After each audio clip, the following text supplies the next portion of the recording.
Russia has just declared 3 captured mercenaries guilty of war crimes, and Ukraine has convicted a Russian soldier of a war crime for killing a civilian. If we follow that precedent, then Canadians committed war crimes in Afghanistan. It's time to target what constitutes a war crime. Recent Western media coverage of the war in Ukraine once again serves to illustrate a total lack of objectivity and balance in their reporting. Russian forces had captured 2 Britons and a Moroccan who were fighting in Ukrainian uniforms in the city of Mariupol. They were tried as mercenaries, convicted, and sentenced to death. Aidan Aslin, Moroccan Saudun Brahim, and Sean Pinner received the death sentence in a rebel pro-Russian court in Donetsk, eastern Ukraine. Both the UK and Ukrainian government were quick to condemn the death sentences for violating international laws that protect prisoners of war, while the Russians cite those same laws do not extend prisoner of war status to foreign mercenaries. Russian-controlled state media says they will be shot.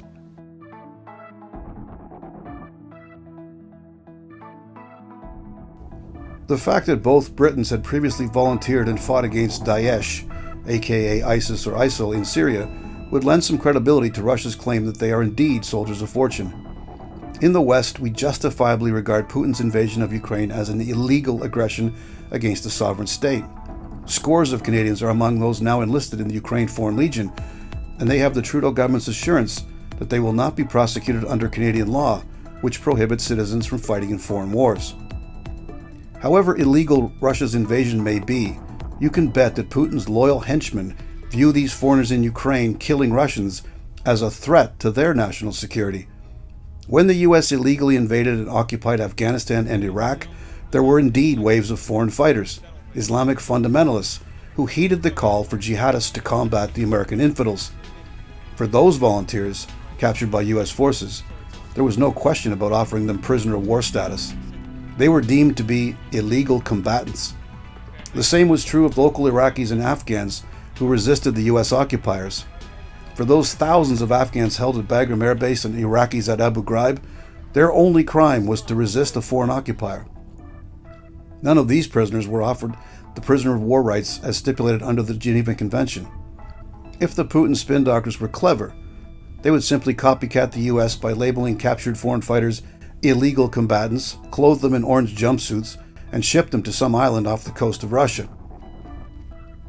Of course, while the Western pundits were busy denouncing this latest Russian show trial for politicizing prisoners of war, there was no such condemnation for Ukraine doing exactly the same thing just a few weeks earlier.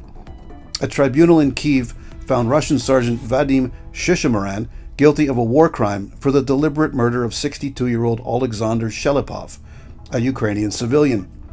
In his defense, Shishimaran claimed he was ordered to shoot the civilian by his superior, who suspected Shelipov was giving away the Russians' position to the Ukrainian military. Given that members of the Russian unit, including Shishimaran, were subsequently captured shortly thereafter, it would seem to support the notion that they felt they were in imminent danger. After pleading guilty, the court sentenced Shishimaran to life in prison.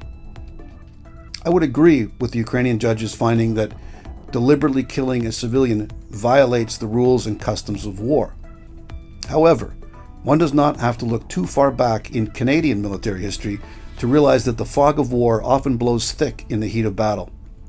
In July 2008, Canadian soldiers, part of the US-led occupation of Afghanistan, were manning a checkpoint in Kandahar, and when an Afghan civilian vehicle failed to heed their signal to halt, the Canadians then resorted to firing a 25mm cannon shell into the vehicle, killing 2 children. No weapons were found, and the vehicle driver, not an enemy combatant, was the father of the 2 children. No charges were laid against the Canadian soldiers involved, as Canadian military investigators concluded the soldiers had followed proper procedures. When they felt they were in danger, they opened fire, deliberately on a civilian vehicle, which contained children. This was not considered to be a war crime. Hell, it was not even deemed a military offense. We need to remember that war is a crime. This has been On Target. I'm Scott Taylor.